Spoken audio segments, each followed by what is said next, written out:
2026 தமிழ்நாடு சட்டமன்ற தேர்தலில் நாம் தமிழர் கட்சி 234 தொகுதிகளிலும் தனித்து போட்டியிட்டது. இது கட்சியின் உறுதியான கொள்கை பிடிப்பை வெளிப்படுத்தியது. தமிழ் தேசியம், சமூக நீதி, பெண்கள் மற்றும் இளைஞர்களுக்கான உரிமைகள், சுற்றுச்சூழல் பாதுகாப்பு போன்ற விஷயங்களில் தெளிவான நிலைப்பாட்டுடன் களம் கண்டது.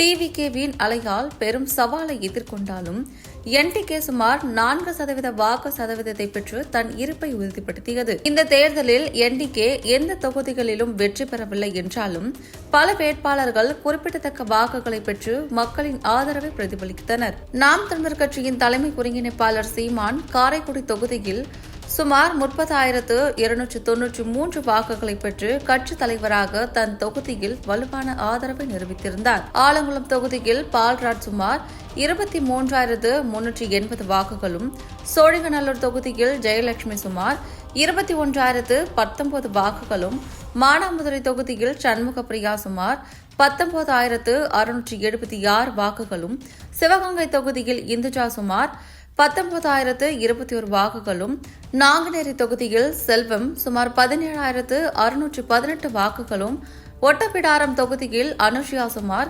17,279 வாக்குகளும், கவுண்டபாளையம் தொகுதியில் கலாமணி சுமார் 16,834 வாக்குகளும், ஆவடி தொகுதியில் புனிதா சண்முகம் 16,335 வாக்குகளும், தென்காசி தொகுதியில் புஷ்பலதா சுமார் 16,394 வாக்குகளும், திருப்பத்தூர் தொகுதியில் ரம்யா மோகன் சுமார் 15,291 வாக்குகளும், மேலும் பிற முக்கிய வேட்பாளர்கள் பல தொகுதிகளில் 10,000 முதல் 20,000 வாக்கு வரம்பில் செயல்பட்டிருந்தனர்.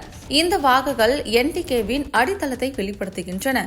நாம் தமிழர் கட்சி இந்த தேர்தலில் எந்த சீட்டும் பெறாவிட்டாலும் இந்த தேர்தல் அவர்களுக்கு மக்கள் ஆதரவின் வலிமையை உறுதிப்படுத்தியது.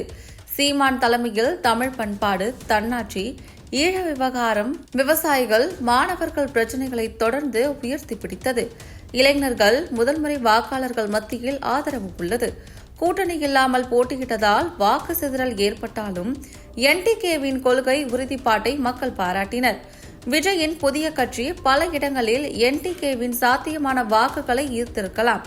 இருப்பினும் என்டிகே சுமார் 20 லட்சம் வாக்குகளை பெற்று தொடர்ச்சியான அரசியல் சக்தியாக நிலை பெற்று வருகிறது. 117 பெண் வேட்பாளர்கள், பிற பிரிவினர்களுக்கு முக்கியத்துவம் இது நீண்டகால ஆதரவை உருவாக்கியுள்ளது.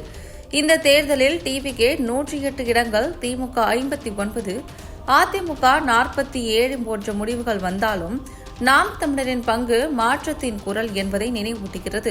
சீமான், இது மக்களின் தோல்வியல்ல, எங்கள் போராட்டம் தொடரும் என கூறியது போல என்டிகே மக்களின் நம்பிக்கையை தக்க வைத்து அடுத்த கட்ட அரசியலை நோக்கி நகரும்.